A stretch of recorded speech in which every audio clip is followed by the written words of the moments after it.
mais vontade, que me cria as melhores emoções, que é a narração esportiva, que são os eventos ao vivo. E, além disso, a gente tinha um time muito bom também lá sendo criado, né? Eu cheguei e tinham grandes narradores lá, o meu super amigo Maurício Torres, que infelizmente se foi, grandes nomes que foram contratados naquela época, que já estavam fazendo parte, e eu cheguei, né, para agregar naquele momento. Foi muito legal.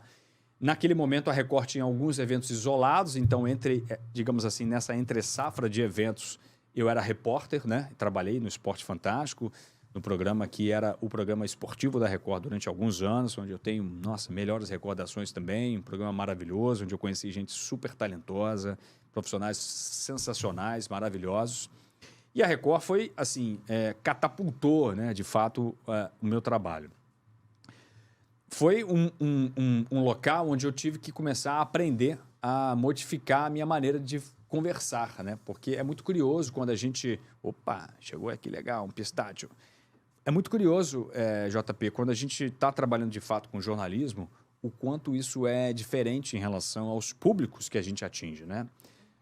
Eu me lembro, por exemplo, quando eu comecei no esporte interativo e eu vinha do rádio, né? Eu vinha ali do Jornal Globo, Jornal Extra e Rádio Globo CBN, quando eu comecei a conversar justamente sobre campeonato inglês com quem morava no interior do Nordeste, né? Então, você tem que ter uma linguagem acessível, você tem que ter um conhecimento que possa ser transmitido de maneira mais coloquial, informal. E com a Record, a gente também começou a trabalhar com o público de TV aberta, né? O público de TV aberta é um público diferente de TV fechada, um público distinto de outros segmentos, agora, por exemplo, com streaming, né?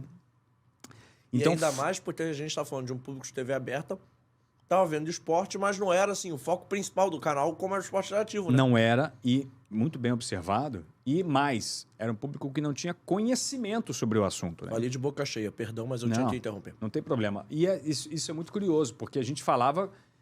Era engraçado, né? A gente conversava com alguém que, por exemplo, não entendia nada sobre, sei lá, atletismo, né? Então, a gente precisava comunicar de uma maneira efetiva, de uma maneira interessante do ponto de vista da audiência. Então, a gente sempre buscava histórias interessantes, buscava alguns ganchos ali dramáticos, emocionais, para que a gente pudesse fidelizar aquela audiência para a gente. E aí que está o detalhe muito inteligente da Record naquele momento, que era tentar fidelizar um público que já era da Record e estava crescendo. A Record cresceu muito naquela época, no início da década de 2000, 2010, né? Enfim, a Record teve um aumento muito grande. A Globo, inclusive, que era a principal rival da Record na TV aberta, precisou fazer movimentos ali jornalísticos importantes para poder bater de frente com os crescimentos que a Record estava conseguindo galgar naquele ponto. Então, a gente queria trazer aquele público e apresentar o esporte para ela. E não era o futebol.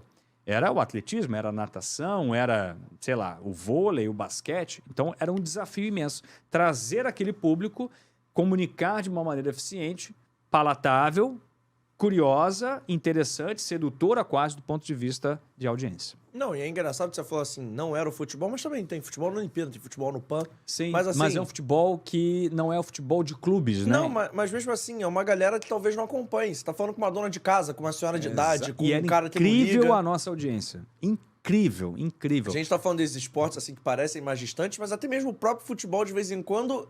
Porque uma coisa você fala no esporte interativo, que o cara que ligou ali, ele quer ver esporte. Outra coisa você quer muito ver aquilo ali. E outra coisa você tá entrando na casa da pessoa que tá ali na Record... Ela tá vendo eventualmente um jornal, do nada começou o esporte, você tem que fidelizar aquela pessoa. E isso faz com que a gente tenha técnicas diferentes para você poder agregar aquele público, né? Você falou, por exemplo, alguém que está ali assistindo uma TV e de repente esbarra com o nosso conteúdo. Dentro da teoria do jornalismo, uma das coisas que é muito estudada é o advento do controle remoto, né? O JP é muito jovem, né? Já deu para perceber aqui durante isso. Mas... tinham TVs que não tinham controle remoto. Você que está assistindo a gente aqui provavelmente nem imagina que isso acontecia. Mas para você mudar o canal da televisão, meu amigo, você tinha que sair do sofá, levantar até a televisão e fazer plac, plac, plac, plac, plac, para mudar o canal da televisão. Bicho, imagina a preguiça do cidadão. Olha o trabalho que isso dá, brother. Olha o trabalho que isso dá. Muito bem, o JP definiu legal. Então, quando veio o controle remoto, o cidadão ficava zapeando lá igual um doido. Então, a gente começou a desenvolver técnicas para que a gente conseguisse construir uma narrativa de captura daquela mudança automática quase que do controle remoto. Daí, por exemplo, a Record, né, inovadora, trouxe os GCs, né? Os GCs, por exemplo, depois começaram a ser copiados, os GCs eram isso. Quando o cara olhava aquilo, ele falava assim, fulano de tal fez aquilo e aquilo outro. O cara, opa, o que esse cara fez, meu irmão? Putz, o cara já ficava ali. E tu já ajuda a contextualizar o cara sobre o que está acontecendo com aquele Exatamente. GC, né? Então, assim, essas linguagens foram se modificando de uma certa maneira e a Record... E GC é muito coisa de programa da Record mesmo, até de programa... Não, mas assim, é uma parada característica... Não, mas não tô esculachando, não, mas assim, é uma parada característica mesmo dos programas. Até ele programa...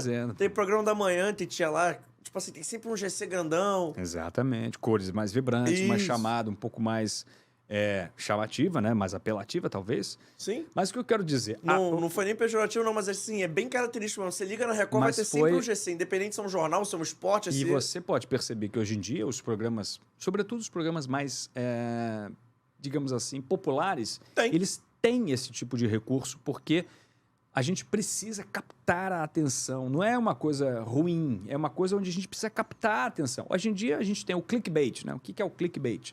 São aquelas chamadas de sites, de notícias ou de informações, e até de vídeos que são sedutoras de cliques, né? E tem caras assim, tem gente que vê televisão sem ouvir, né? Porque a pessoa tá, sei lá, num consultório médico. Tá esperando alguma coisa. Tá olhando, tá lá a tá televisão, lendo. se tá escrito, ela já mais ou menos entende o assunto e vê... com as imagens assim, mas vê sem ouvir, né? Ela tá vendo as imagens passando, lê o que tá acontecendo e captura aquela atenção, aquela informação. Qual é, bonitos e bonitas? Eu sei que acabou o corte, mas antes de você ir embora, se inscreve no canal, ativa o sininho da notificação, deixa o seu like e segue também as nossas redes sociais, @ForaDoJogoCast, no Twitter, no Instagram e lá no TikTok. Valeu? Tamo junto. Segue a gente aí.